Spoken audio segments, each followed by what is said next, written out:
मन धागा धागा रेशमी दुवा. लेखिका मेघना माने यादव. अभिवाचन मनाली तुंगे झाडे. भाग 70. तुम आए तो आया मुझे याद, गली में आज चांद निकला. राजीव. तिची अस्फुटशा आवाजातली आर्त हाक अन घट्ट मिठी हुबळीला निघतानाची. ओठांना तर यावेळी तिनेच बांधून घेतलेलं स्वतःहून.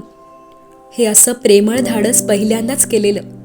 त्याच्या कॉलरला धरून ओठांपर्यंत पोहोचण्याचा गोड प्रयत्न जाणवून देत होता तिची तळमळ. ओठांचा गोडवा चाखण्यात नेहमी त्याचाच तर पुढाकार असायचा. त्याचा प्रेमळ पुढाकार आणि तिचा गोड प्रतिसाद. पण त्या सकाळचा रंगच काही निराळा होता. मिठीत उचलून घेतलेल्या तिला हळूच खाली उतरवावं तर त्याच्या मानेभोवती तिच्या हातांचं घट्ट कडं जणू कधीच न सुटणारं. अन अलगद उचललेल्या पापण्या. नका ना जाऊ, एकटी कशी राहू, आता नाहीच हो करमत तुमच्या विना. डोळ्यातलं बोलकं पाणी तिने अडवलेलं पापण्यांच्या काठांवर आणि त्याचं पाऊलही अडखळलेलंच. आज ना त्याच्या शर्टच्या इस्त्रीची पर्वा होती ना तिच्या विस्कटणाऱ्या साडीची. बस राहायचं होतं निकट, नव्हतंच सोडायचं त्याला कुठेही. पण वेळ धावत होतीच आणि कर्तव्य हाक देत होते. Will try to come back early. कपाळावर ओठ टेकवत दिलेलं वचन गाडीत बसल्यावर त्याच्या हातातला मोबाईल दूर करत हळूच बोटात बोट गुंतवणं सुखावून गेलं. मेघा, तुम्हाला कुशीत बसायचं असेल, बट मनोज भाई है, क्या करे.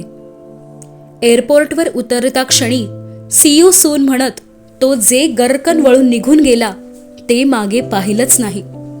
तिच्या डोळ्यात साचलेला डोह पाहण्याची हिंमत नव्हती आणि स्वतःच्या डोळ्यातला सागरही लपवायचाच होता. Sir, are you okay. फ्लाईटमध्ये बसता क्षणी मिटलेल्या डोळ्यातला ओघळणारा अश्रू पाहून एअर हॉस्टेसने विचारलंच. या, आय एम ओके. खिशातला रुमाल काढतच होता आणि RM पाहून डोळ्यासमोर तिचाच चेहरा.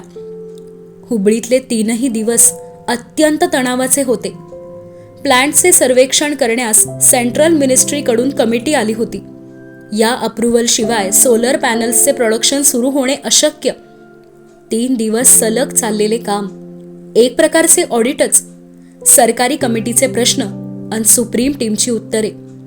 या तणावात एकच दिलासा होता, तिचे येणारे मेसेज आणि त्याने न चुकता रिप्लाय करणं. लंचच्या वेळेचा एक कॉल अटेंड करण्यास तिची मोकळी मीटिंग रूम शोधण्याची धडपड पाहून हसू यायचं. तुम्हाला हसायला काय होतं. जरा जरी फोन वाजला की रश्मी आणि मीनल माझ्याकडे डोळ्यांच्या कोपऱ्यातून बघतात आणि मग खाणाखुणा. त्यांना कळतं तुमचेच मेसेज येतात. त्याच्या केबिन शेजारील केबिनमधून बोलत होती. सो फायनली तुम्ही केबिनमध्ये एंट्री केली. थट्टा करत होता. हो, फक्त कॉलसाठी.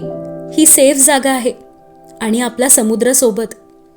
व्हिडिओ ऑन करतच पाठच्या लाटा दाखवणे. पण त्याचं लक्ष तिच्या चेहऱ्यावरून तसूभरही हल्लं नाहीच. जान, आप सामने हो और हम समंदर देखे. त्याचं थेट विचारणं. मिस्टर मेहरा, बायकोला ऑफिसमध्ये असं काहीही म्हणायचं नसतं. त्याची मोहक साध आवडूनही तिचं गोड दटावणं. But I am not in office. व्हिडिओतून आसपासचे हिरवेगार रान तिला दाखवत होता. खास या कॉलसाठी प्लॅन्टपासून बराच दूर आलेला. जी ओढ दिवसाच्या कॉलची त्याहून जास्त रात्रीच्या. काळ वेळाचे भान विसरून फक्त बोलत राहायचे, डोळ्यातच साठवत राहायचे तासन तास.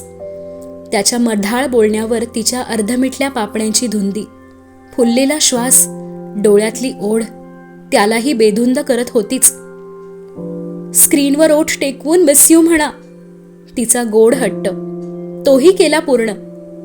आणि तिची राजीव ही साद रात्रभर त्याला कासावीस करत होती. बुधवारी रात्री कितीदा विचारलं त्याने, व्हॉट हॅपन्ड. तिच्या डोळ्यातली भीती जाणवलेली. पण तिचं नजर चोरतच काही नाही असं उत्तर. दमले आहे, झोपते लवकर. तिच्या अचानकच बंद केलेल्या कॉल मागे खूप काही दडलंय जाणवलेले डोळ्यातून. मेघा, आपको क्या लगता है आप हमें बताएंगी नहीं तो हमें पता नहीं चलेगा. एक फोन कॉल सिक्युरिटी टीमना आणि दिवसभरात घरातील सगळ्यांना आलेल्या फोन कॉलचे रेकॉर्डिंग मिळवलेले आणि घरातील चिंतेचं कारणही कळलेलं. मेघा, मुझे टेंशन नहीं देना है, सिरियसली क्यों इतना ख्याल रखते हो.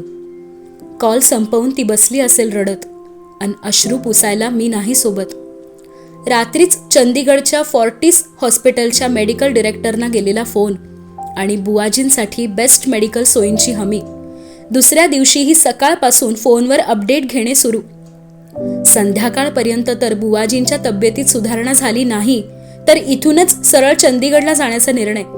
पण 1 वाजताच बुवाजी रिकवर होण्याची मिळालेली बातमी आणि त्याच क्षणी हातात पडलेल्या review report, positive review, plant सुरू करण्याची मिळालेली परवानगी आणि आता तिला भेटूनच ही आनंदाची बातमी द्यायची हे ठरवत सरळ एअरपोर्टकडे निघालेली त्याची कार. नेहमीचा दुपारचा कॉल केला तिला, पण सारंच गुपित ठेवलेलं. असंही तिला वचन दिलेलं, हे जान, बस आपके लिए ही आया हूं. राजीव, तुम्ही खरंच आला आहात फक्त माझ्यासाठी. डोळ्यातल्या आश्चर्याची जागा आनंदाने घेतलेली. घट्ट मिठी मारावीशी वाटली, पण हात शालीखाली अडकलेले आणि काय बोलावं काहीच तर सुचत नव्हतं. आनंदच इतका की शब्दही मुके. राजीव, तुम आए तो आया मुझे याद, गली में आज चांद निकला. आणि एकमेकांकडे एकटक पाहणाऱ्या मम्मा डॅडकडे आलटून पालटून पाहणारा सिम्बा अचानकच शांत, ना भाव ना कुई, लक्ष वेधून न घेता लक्ष देऊन फक्त पाहत होता दोघांना. मम्मा डॅड असे दारातच का उभे, त्यालाही सतावणारा प्रश्न. जान, मे आय, झुकून तिच्या कानाशी कुजबुजतच विचारलं. आपल्याच घरात येण्याची परवानगी पहिल्यांदाच. काय, दचकूनच भानावर, तरीही दारातून दूर होणे नाहीच. जान, हसरी साद आणि सिम्बाने भॉ करत ओढलेली साडी. ओह सॉरी, ते अचानक तुम्ही समोर, म्हणजे हे असे. शाल जरा जास्तच घट्ट धरत गांगरून वळलीच पाठमोरी आणि तो अचंबित. देवा, मी या साडीत अशी इथे. काही क्षणांपूर्वी मनात आलेली इच्छा की राजीवनी पाहावं, पण आता नाही, नको. मेघा, मैं इतनी दूर से आया हूं, एक प्यारी मिठी तर द्या.